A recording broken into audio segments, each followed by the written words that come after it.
예, 9월 12일 화요일 장마감 5%입니다.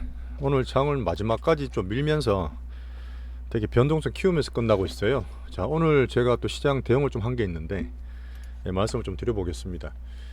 자, 어제 미국장이 조금 종목별로 테슬라 이슈도 있었고 또 중국도 어제 환율 방어에 나서면서 변동이 좀 있었는데 크게 지금 매크로 변화는 없어요. 저 말씀드렸던 금리 환율 부분 오늘도 크게 아시아장 미국 중국 변화는 없습니다. 근데 오늘 우리나라만 좀 특별하게 좀 밀린다 보시면 돼요. 지금 차트를 띄워놓은 게 코스닥입니다. 개인들 판이 날아가고 있는 쭉 개인들 다 밀어버렸어요. 오늘 개인 수급 변동 상당 키우고 있는 장이라 보시면 되고 20일선을 강하게 하향 돌파했습니다. 근데 그렇게 뭐 걱정되는 그런 문제냐? 코스피도 마찬가지인데 그렇게 보진 않아요. 자, 큰 흐름 자체는 우리나라의 개인 수급 변동성이 극대로 커지고 있는 상황입니다. 뭐 작년이나 올해 계속 보시다시피 우리나라의 장이 좀 화끈하죠. 그래서 외국인이 좀 불을 붙이거나 시그널을 주면 개인들이 붙이고 하면서 항상 많이 오르고 많이 빠지고 합니다. 지금 단기적으로 개인 수급이 영향이 좀 많은 변동성 장세 중에서도 그 특징이 나오고 있다 보시면 돼요. 오늘 내용은 제가 에코프로 오늘 인버스 증권사 인버스 ETF가 나왔는데 그 영향과 살짝의 수급 변화가 좀 보였는데 그 말씀 드릴 거고요. 제가 로봇 테마를 적극적으로 한 1, 2주 응대를 하는 기간 말씀드렸는데 오늘 제가 포트를 일부 살짝 조정을 했어요. 실시간으로는 지금 유튜브에도 커뮤니티 보시면 특별한 게 있을 때 제가 올려드리니까 글을 좀 참고하시면 되고요. 제가 드리는 말씀은 실전적으로 투자 대응을 다 합니다. 물론 중기보유는 아직까지 큰 매크로 변화 없기 때문에 홀딩을 하고 있습니다만은 단기적으로는 우리나라 변동성, 특히 개인 수급이 워낙 변동이 크다 보니까 적극적으로 응대를 해드리고 있어요. 뭐 그렇다 해서 맨날 샀다 팔았다는 건 아니고 오늘도 매매 한 번, 두 번 정도 했습니다. 그 정도 시장 대응하면서 포트를 좀 효율적으로 꾸렸다 보시면 돼요. 구독과 좋아요 눌러주시면 감사하겠습니다. 좀 눌러주세요. 자, 코스닥 21선 하방 방금 보여드렸다시피 상당히 강하게 밑으로 떨어졌지만 개입 수급의 영향이었고 그 내용 보시면 그렇습니다. 오늘 개인들이 전반적으로 약세고 투심이 좀 안 좋아요. 기술적으로 5일선도 말씀드렸지만 21선을 좀 강하게 깨다 보니까 AI 관련 테마, 루니도 상당히 괜찮은 종목이었죠. 현대 오토바이 같은 것도 좋았는데 외국인 관련해서 떨어졌고 뭐 당뇨병 바이오 테마, 2차전지 로봇, 메인 테마들, 중국 화장품, 에스테틱, 방산기물 다 빠졌어요. 개인 수급들이 쭉 빠지고 나서 여기서 변동성을 또 모아서 어디로 또 옮겨갈 수 있을 텐데 여전히 저는 로봇 테마들, 메인 테마 이슈도 괜찮고 기간 내기 때문에 괜찮게 보고 있습니다. 오늘 응대한 거 말씀드릴게요. 어제 미국 나스닥에 보시면 테슬라 이슈 상당히 크게 나왔죠. 요거는 제가 오늘 길게 말씀 안 드릴게요. 주말에 말씀드릴 수도 있지만 많이 보셨겠지만 모건 스탠리에서 이제 도조 슈퍼컴퓨터를 향후적으로 AI나 소프트웨어 쪽에서 확장을 시키면 테슬라가 목표가 지금 270불이거든요. 400불까지 많이 목표가를 상향했습니다. 하지만 이게 테슬라가 예전에 우리나라 2차전 영향을 줬지만 이 흐름 자체는 2차전 영향이 아니잖아요. 그죠? AI라든지 자율주행 쪽이었기 때문에 오늘 살짝 올랐다가 다 밀렸어요. 장 밀릴 때. 장이 어차피 되게 안 좋았습니다. 내용 나중에 한번 설명드릴 거고요. 자, 금주 여전히 매크로는 오늘 중화권도 그렇고 큰 흐름은 그대로입니다. 별 변화가 없어요. 이번 주 이제 목요일 아침에 CPI 나올 거고 다음 주 9월 FOMC까지는 이런 흐름이 계속 등락이 되리라 봅니다. 그 사이에서 개인 수급 이런 것들 변동 큰 건 항상 말씀드리지만 기준을 보면서 제가 잡아드릴게요. 오늘 중국 환율도 큰 변화 없었습니다. 어제 살짝 움직였는데 그대로예요. 자, 한국은 외인 수급은 오늘 약세예요. 사실 그렇게 많이 팔지는 않았습니다. 양대 현물을 한 1,000억, 2,000억 대 팔았고요.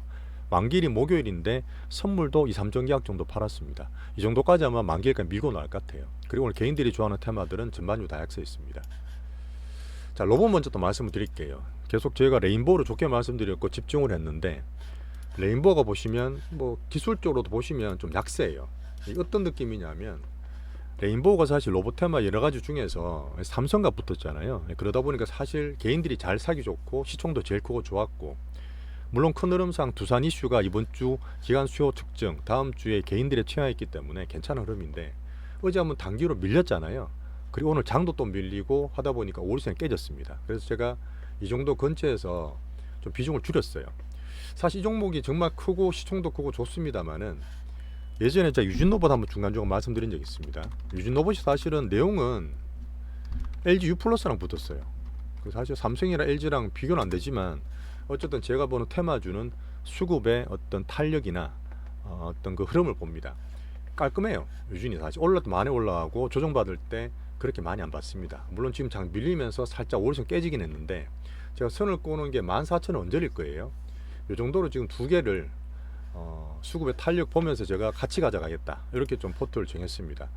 여전히 지금 테마주 중에서는 로봇 테마를 여전히 괜찮게 보는 부분이고 레인보우랑 유진을 한 반반씩 섞어서 테마를 조정 대응하겠다 이렇게 좀 보시면 됩니다. 어차피 지금 기술적으로 봤을 때 이게 흐름 자체가 유진은 사실은 개인들 흐름보다는 큰 애들이 많아요. 예, 오히려 기준 잡기 좋고 이렇게 하다가 요때였잖아요. 9월달 초에도 뭐 행보 조정 등락 있다가 반등을 주르름인데 오늘은 시장 때문에 힘들 것 같고 내일이나 이번 주 보시면서 등락 변동성 견뎌 가시면 기준이 잡힐 것 같습니다. 레인보우가 제가 안 좋다는 얘기보다는 좀 무겁고 개인들이 워낙 많이 붙었어요. 아침에 보시면은 그 주의 종목 붙었던 게 스팸이 과다로 개인들 SNS 통해서 워낙 지금 많이 들어왔기 때문에 어제도 말씀드렸던 한번 밀고 왔다 갔다 하면서 단타 개인들이 좀 들어가는 구간이 좀 필요할 것 같습니다. 지금 기술적으로는 유진이 좀 나와서 섞어서 당분간 대응을 할 거고 비중 조절로 말씀을 또 드릴 거예요. 자, 변동성 장세 대응하고 있다. 아침에 두산들이 좋았지만 어제 사지 말라 말씀드렸죠. 두산이나 두산우 보시면 완전히 장대음봉 길게 맞았을 거예요. 아침에 살짝 좋으려다가 얘들도 돌아와서 다 빠졌고요. 여전히 지금 로봇 종목들이 왔다 갔다 하는데 그 사이에서 예전도 8월 달에 했던 것처럼 왔다 갔다 할 수 있을 겁니다. 근데 그 중에서는 제가 봤을 땐 이 두 종목으로 포트를 대응해서 가지고 계시는 게 제일 좋을 것 같아요. 자, 그리고 그렇습니다. 지금 레인보우를 제가 팔아도 우리가 밑에서 샀고 추가로 샀다 하지만 평균 단가가 17, 18만 원대예요. 오늘 팔았는 것도 10% 익절입니다. 물론 20, 30% 났던 게 10%대 먹고 팔면 아깝죠. 하지만 지금 시장이 변동성이 심하고 단기 매매할 때는 혹시나 이렇게 수십 프로 났다가 어떤 이유에 빠지잖아요. 근데 매수 단가에서 빠지면 손실 나지 않습니까? 어지간하면 손실 안 보고 파는 게 비중 축소하는 게 원칙이에요. 오늘 같은 케이스는 10% 정도의 수익 보고 팔았기 때문에 너무 거의 심리하실 필요 없습니다. 두 개 가지고 로봇테마 계속 대응할 거예요. 실전 매매 측면입니다. 자, 2차 전지적으로 전반적으로 약세였어요. 근데 오늘 제가 살짝 수급 변화를 보긴 했는데 마지막에 장이 밀리면서 좀 약하긴 했어요. 어떤 느낌이냐면 에코프로 기준으로 볼 때 130만 원짜리가 계속 밀렸지 않습니까? 근데 그 사이에 개인들의 신용 매도 계속 나온다 말씀드렸어요. 이미 대주 조건을 예비해서 때리는 그런 말씀을 드렸는데 이게 바뀌려고 그러면 외국인들의 공매도 쇼커버링이 들어오든지 아니면 매수가 들어온다 말씀드렸잖아요. 오늘 살짝 들어오긴 했어요. 살짝 들어왔습니다. 근데 지금 장이 밀려버리니까 마지막에 별로 티가 안 나는데 외국인들은 사실 공매도 쇼커버링 들어온다 하더라도 많이 때렸기 때문에 갑자기 확 반등 중을 바라진 않겠죠. 안 그렇습니까? 얘들이 위에서 공매도 때려가 밑에서 환매수에서 들어가면 확 오르는 것보다는 빌빌대는 게 걔들이 수익을 많이 먹을 수 있을 거 아니에요. 그런 흐름이다 보니까 외국인 수익이 들어와서 변한다 하더라도 급격한 V자 반등은 여전히 힘들 수 있다. 그렇게 에코프로 3인전을 보는 게 좋을 것 같습니다. 자, 포스코 DX도 코스닥이에요. 그러다 보니까 제가 말씀드렸던 6만원대 중반에는 사는 게 아니라 파는 쪽으로 여전히 개인 시총 매도는 계속되고 있고 대주 조건의 수급이 나온다고 판단됩니다. 에코프로 기준은 제가 100만원, 90만원 정도를 바닥 밴드로 봤잖아요. 90만원 밑으로 떨어지잖아요. 이거는 사실 개인적으로 중기분이든 단기분이든 좀 과매도권으로 저는 봅니다. 그러다 보니까 뭐 외국인 수급이나 오늘 2차전지 인버스 ETF 나왔어요. 뭐 대걱정하실 게 아니라 미리 선반영 됐기 때문에 한 보실 분들은 이제 465350입니다. 공모에도 애들한테 툴이 하나 더 플러스 됐다 보시면 되고 조정되고 수급 변화를 좀 지켜봐야 될 흐름이 이 밴드 내라 보시면 될 것 같아요. 여전히 느긋합니다. 외국인들은. 얘들은 돈도 많고 시간이 많아요. 그런 면에서 보시고 제가 에코프로 좀 빼서 비중을 줄여서 로봇 쪽으로 대응하고 있는 부분이니까 그쪽에서 계속 당기는 포트 꾸려가시면 될 것 같습니다. 자, 그리고 제가 2차전 종목 중에 코스피들을 한번 저점이 만들어진 것 같다 말씀드렸는데 깨졌어요. 단계 좀 깨졌습니다. 이거는 제가 좀 잘못 봤던 부분도 있는데 자동차 같은 거는 지수는 받치지만 얘들이 좀 떨어지다 보니까 지수를 추가적으로 약세를 본 부분이 있고 뭐 추면은 말씀드렸지만 약할 땐 사시는 거 아니에요. 뭐든 간에 밑에서 반등을 주거나 의미 있는 흐름들이 변화가 있어야 됩니다. 근래 보시면 중국 애들이 그때 고시원하이테크도 그렇고 안 된다는 애들이 조금씩 미국에다가 공장을 짓기로 했어요. 셀이든 양극재나 설비 투자 들어오다 보니까 그런 흐름들이 큰 2차전지 쪽에 영향을 좀 미치고 있다. 그렇게 판단하고 있습니다. 전체로 봤을 때 중기 포트는 어쨌든 조정을 해드릴 겁니다. 자, 오늘 반도체도 사실은 장 때문에 밀리긴 했는데 삼성전자, 하이닉스는 유지를 했어요. 예, 한번 보여드리면 이게 사실 지수 기준이라 보니까 말씀을 드리는 겁니다. 큰 추세 유지한다는 거는 이런 흐름을 좀 말씀드리는 거예요. 그대로죠. 예, 변화 없습니다. 하이닉스도 어제보다 오늘 반등을 줬어요. 예, 지수는 유지하고 있는 거죠. 그러다 보니까 큰 추세는 이제는 괜찮게 보지만 그런 기준은 나스닥과 엔비디아다 봐야 되죠. 엔비디아 이제 빠졌습니다. 테슬라 많이 올랐지만 엔비디아는 빠졌어요. 이 흐름이 여전히 매크로든 큰 흐름이 그냥 등락입니다. 왔다 갔다 하는 거예요. 그 사이에서 개인들이 좀 변동성이 있는 거지 큰 추세는 유지한다 이렇게 보시면 됩니다. 우리는 이제 매매 포트로 반도체는 이제 하나 마이크론 들고 있어요. 그나마 제일 괜찮죠. 여전히 유지하고 있으니까 좀 포트 보유하시면 되고요. 얘들의 주수급은 외국인입니다. 한번 체크해 주시면 되고 그 외에 봤던 것 중에서 HPSP나 주성인지 정도 괜찮아 보이고 예전에 봤던 것 중에 가온칩스 같은 거는 좀 보고 있는데 여전히 그냥 보는 측면 그렇게 보시면 돼요. 자, 오늘 바이오도 전반적으로 사실 안 좋긴 했습니다. 하지만 종목별로 막 올라오는 것도 생겼어요.